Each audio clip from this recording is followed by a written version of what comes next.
everybody, welcome back, and today I want to talk a little bit about the book that I read between May and June, and it's a book about reading, and it's Look Closer by Robert Douglas-Fairhurst. This one is a brilliant work. I think in general I thoroughly enjoyed every single chapter. For one, the author has a really good way of stringing together the chapters and also referencing previously talked about ideas. And it's basically a guide that could help all of us as readers, students, or however you see yourself engaging with worlds of fiction or non-fiction, but mostly fiction. It can help one notice and be able to see things that authors sometimes want you to notice, but you really have no guideline when you open a book, because for one, fiction is supposed to be an open-ended question, otherwise we would just stop writing fiction, because then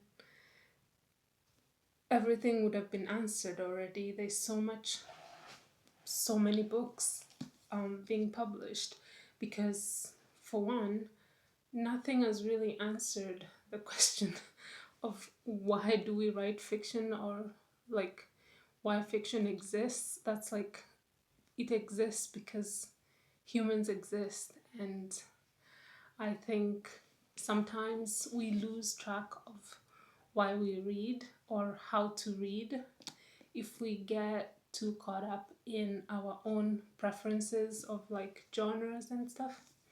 So this book really opened my eyes to being more open-minded, and also taking notice of things that I would otherwise have missed out, especially in reading. That's like my greatest fear, is reading the classics and missing the point. I think for everyone who has not tackled at least most of the classic works, there's that restraint that you feel, because they just seem like humbling books that you just don't want to read them the wrong way, or maybe you just feel that there's this ceiling that is required to read, for example, Shakespeare, or even Lawrence Stern, and it takes a little bit of motivating or even curiosity to finally tackle them on your own time, unless you're like an English literature major. So this book is a good guide to noticing how authors can help you deal with the world. Robert Fairhurst writes it in a very like accessible way to anyone, basically. And this book really just is brilliant. It made me think and remember my favorite authors when I was younger, Enid Blyton, who he also read when he was younger, and I read the Famous Five. I think that was a series of Enid Blyton, and it was something that I really enjoyed growing up. I also loved reading Pippi Longstocking. That's like one of the books that really shaped how I see the world and how I experience and take myself out into the world. And I think when I was young, I didn't think much of it. I just found it quite interesting, and she was quirky and she was very cool. So, but at the back of my mind, I think it really formed lots of things about my own personality and character. I think the other main thing that I really appreciated from this book is the list of books that you get from reading this book is quite brilliant. I think you get a good range between children's book up to all kinds of adult fiction books. And I think for the most part, I really love the fact that he included Alice in Wonderland. I know the story because I watched the film. I don't know which version I watched, but I think it was one of the old ones. And I feel like I didn't know that it was based on books until a few years ago, but I didn't think that I could read the books because I was a bit too old. So it really made me realize that children's books are still very, very relevant, and sometimes they might actually really like tackle quite serious issues in a less like in less of a romantic way that sometimes adult books tend to tackle them.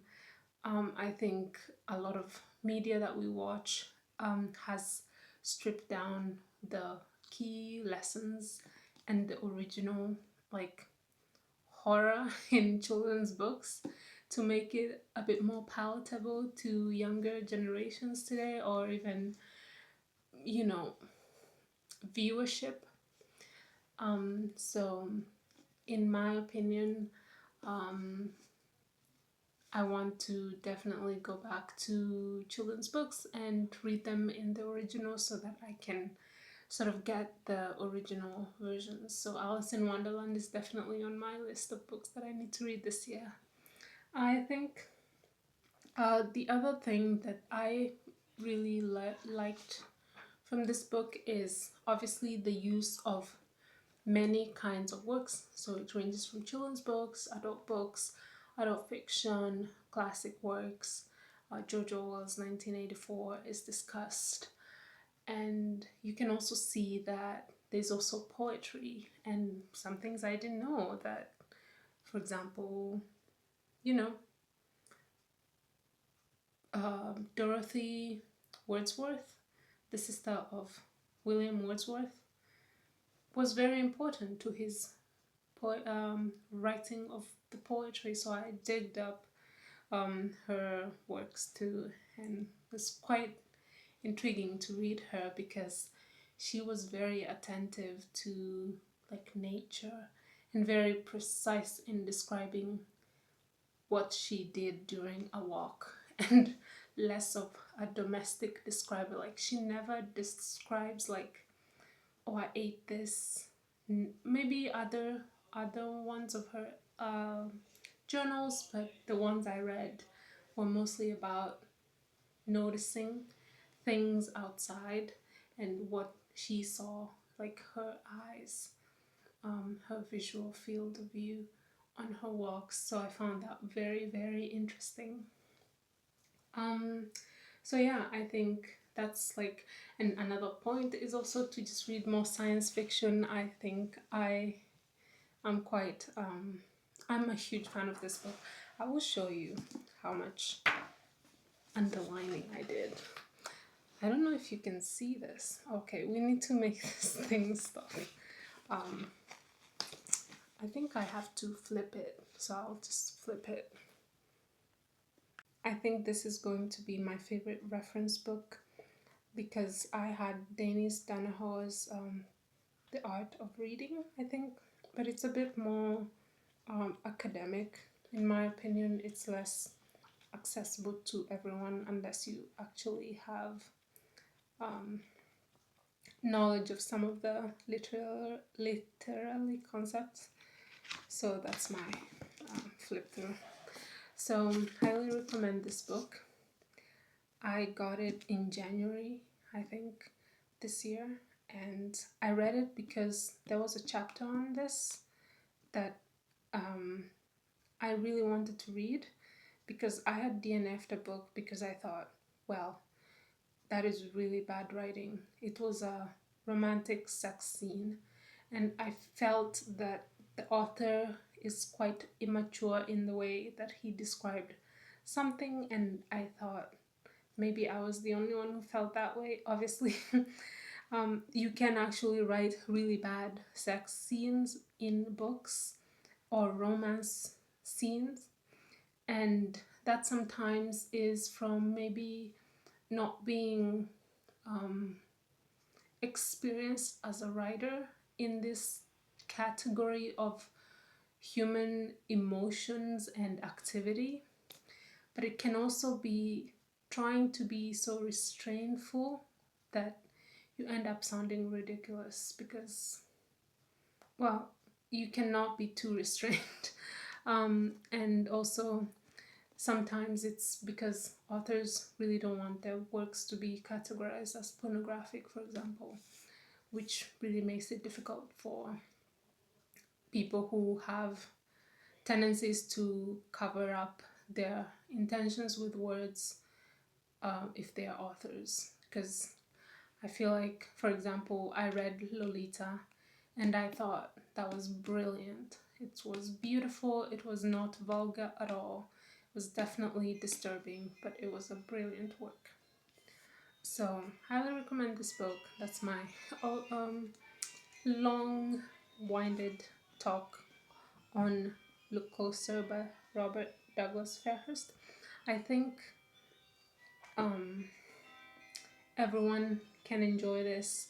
Writers could benefit from reading it to also improve on their craft, and readers can enjoy it because it allows you to experience your favorite books in a different way and also give you tools to read better, become a better reader, in the sense that reading can obviously inform your real life.